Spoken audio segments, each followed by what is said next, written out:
بسم اللہ الرحمن الرحیم۔ رسول اللہ صلی اللہ علیہ وسلم نے فرمایا، جماعت کے ساتھ کسی کی نماز بازار میں یا اپنے گھر میں نماز پڑھنے سے درجنوں میں کچھ اوپر 20 درجے زیادہ فضیلت رکھتی ہے، کیونکہ جب ایک شخص اچھی طرح وضو کرتا ہے پھر مسجد میں صرف نماز کے ارادے سے آتا ہے، نماز کے سوا اور کوئی چیز اسے لے جانے کا باعث نہیں بنتی، تو جو بھی قدم وہ اٹھاتا ہے اس سے ایک درجہ اس کا بلند ہوتا ہے، یا اس کی وجہ سے ایک گناہ اس کا معاف ہوتا ہے۔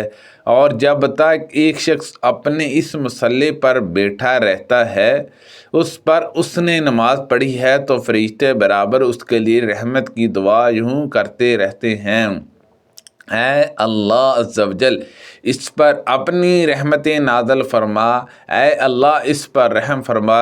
جی اس وقت تک ہوتا رہتا ہے جب تک وہ وضو توڑ کر فرشتوں کو تکلیف نہ پہنچائے۔ جتنی دیر تک بھی آدمی نماز کی وجہ سے رکا رہتا ہے وہ سب نماز ہی میں شمار ہوتا ہے۔ سبحان اللہ عز و جل۔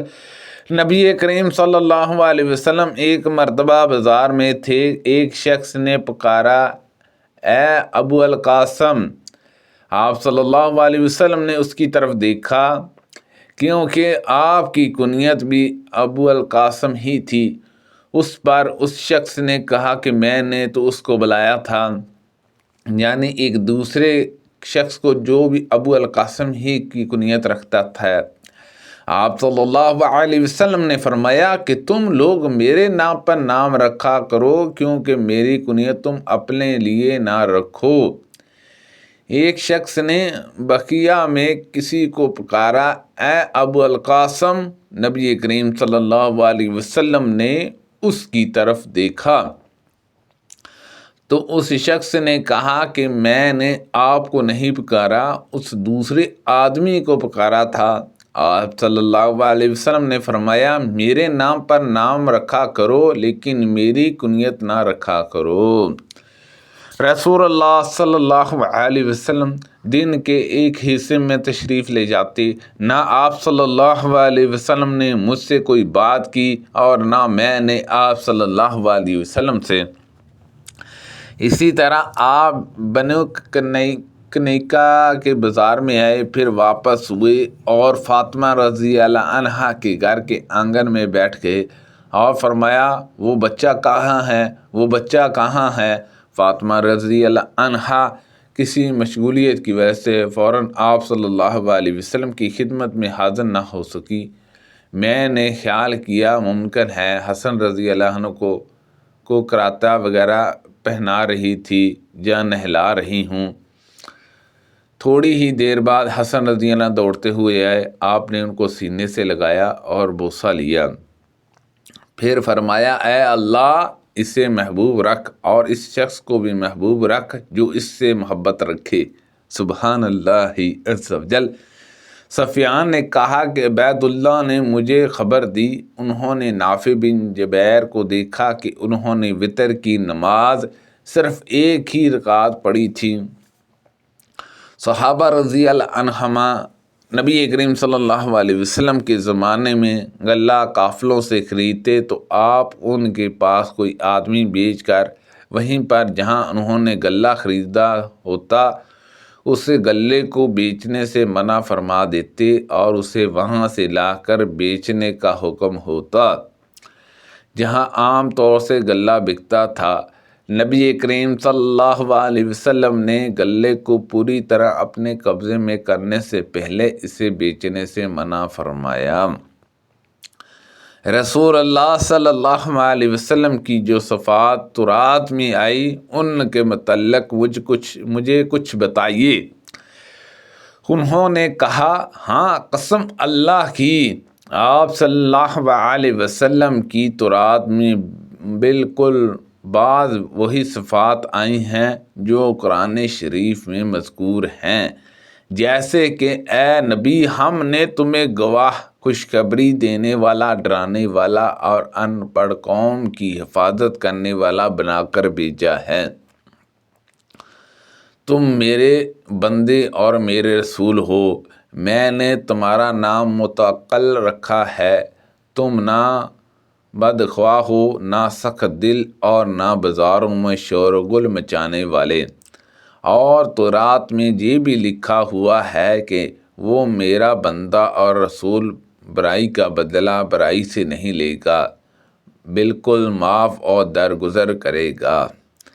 اللہ تعالیٰ اس وقت تک اس کی روح قبض نہیں کرے گا جب تک ٹیڑھی شریعت کو اس سے سیدھی نہ کرا لے، یعنی لوگ لا الہ الا اللہ نہ کہنے لگیں، اور اس کے ذریعے وہ اندھی آنکھوں کو بینائی، بہرے کانوں کو شنوائی، اور پردے پڑے ہوئے دلوں کو پردے کھول دے گا۔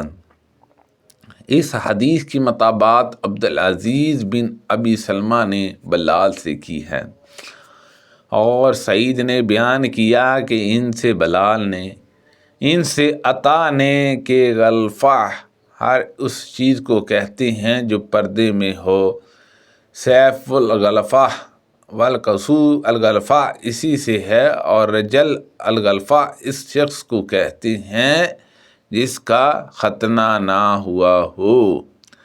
رسول اللہ صلی اللہ علیہ وسلم نے فرمایا، جب کوئی شخص کسی قسم کا غلہ خریدے تو جب تک اس پر پوری طرح قبضہ نہ کر لے اسے نہ بیچے۔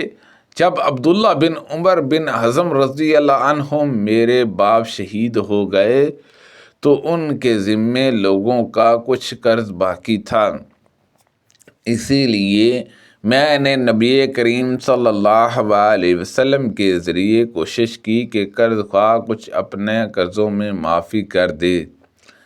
نبی کریم صلی اللہ علیہ وسلم نے یہی چاہا، لیکن وہ نہیں مانے۔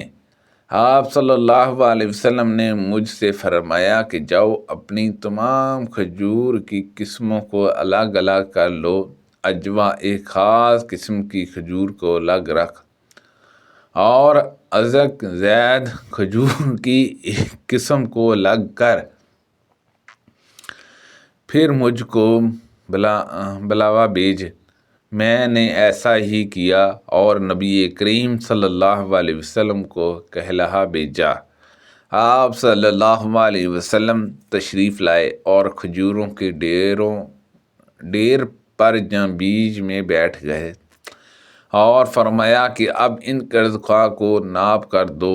میں نے ناپ شروع کیا، جتنا قرض لوگوں کا تھا میں نے سب ادا کر دیا، پھر بھی تمام کھجوریں جوں کی توں تھیں، اس میں ایک دانہ برابر کی بھی کمی نہیں ہوئی تھی۔ پھر اس نے بیان کیا، ان سے شبی نے اور ان سے جابر رضی اللہ عنہ نے نبی کریم صلی اللہ علیہ وسلم سے کہ برابر ان کے لیے تولتے رہے جہاں تک کہ ان کا پورا قرض ادا ہو گیا۔ اور حشام نے کہا ان سے وہاب نے اور ان سے جابر رضی اللہ عنہ نے کہ نبی کریم صلی اللہ علیہ وسلم نے فرمایا، کھجور توڑ اور اپنا قرضہ پورا ادا کر دے۔ سبحان اللہ عز و جل۔ اللہ پاک سے دعا ہے کہ اللہ پاک ان حدیثوں پر عمل کرنے کی توفیق عطا فرمائے۔ اللہ پاک ہم سب کو صحت و تندرستی عطا فرمائے، آمین بجاہ النبی الامین صلی اللہ علیہ وسلم۔